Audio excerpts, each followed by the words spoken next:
श्री स्वामी समर्थ. श्री स्वामी चरित्र सारामृत अध्याय क्रमांक 3. श्री गणेशाय नमः. धन्य धन्य ते या जगती, स्वामी चरणी ज्यांची भक्ती, त्यासी नाही पुनरावृत्ती, पद पावती कैवल्य. निर्विकार स्वामी मूर्ती, लोका चमत्कार दाविती.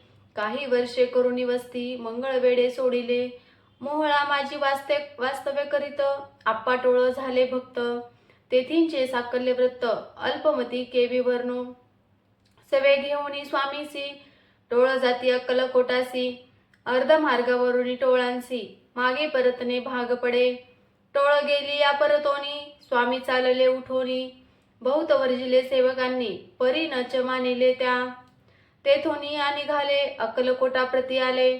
ग्रामद्वारी बैसले, येती राज स्वेच्छेने. तो एका विंदा होता, तो करीत थट्टा.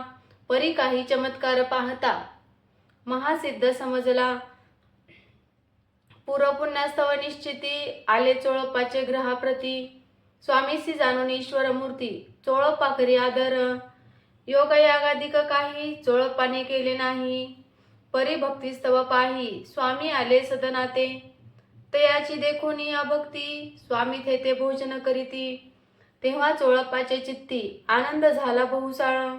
तैपासून तयांचे घरी, राहिले स्वामी अवतारी. दिवसेंदिवस चाकरी, चोळप्पा करी अधिकाधिक. तेव्हा राज्यपदाधिकारी, मालोजी राजे गादीवरी. दक्ष असोनी कारभारी, परमज्ञानी असती जे. चोळप्पाचे ग्रहाप्रती, आले कोणी येती. लोका चमत्कार दाविती, गावात मात पसरली. लोका माझी पसरली मात, नृपासी कळला वृत्तांत. की आपुलिया नगरात, येती विख्यात पातले. वार्ता ऐसे कोणी, राव बोलला काय वाणी. गावात येती येऊनी, फार दिवस जाहले. परी आम्हा श्रुत पाही, आजवरी जाहले नाही. आता जाओनी लवलाही, भेटू तया येती वर्या. परी ते केवळ अंतर्ज्ञानी, ऐसी वार्ता ऐकिली कानी. हे सत्य तरी येऊनी, आताच देती दर्शना. राव मुखातून वाणी निघाली, तोची येती मूर्ती पुढे ठेली. सकल सभा चकित झाली, मती गुंगली रायाची. खून पटली अंतरी, स्वामी केवळ अवतारी. अभक्ती पळून गेली दूरी, चरणी भक्ती जडली ते. सकळ सभा आनंदली, समस्ती पाऊली वंदिली.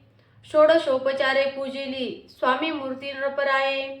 इति श्री स्वामी चरित्र सारामृत नाना प्रकृत कथा संमत. प्रेमळ भक्त परिसोत, तृतीयोध्याय गोडहा. श्री स्वामी राजार्पणमस्तु. श्रीरस्तु शुभं भवतु. इति श्री स्वामी चरित्र सारामृते अक्कलकोट नगर प्रवेशे तृतीयोध्याय. श्री स्वामी समर्थ.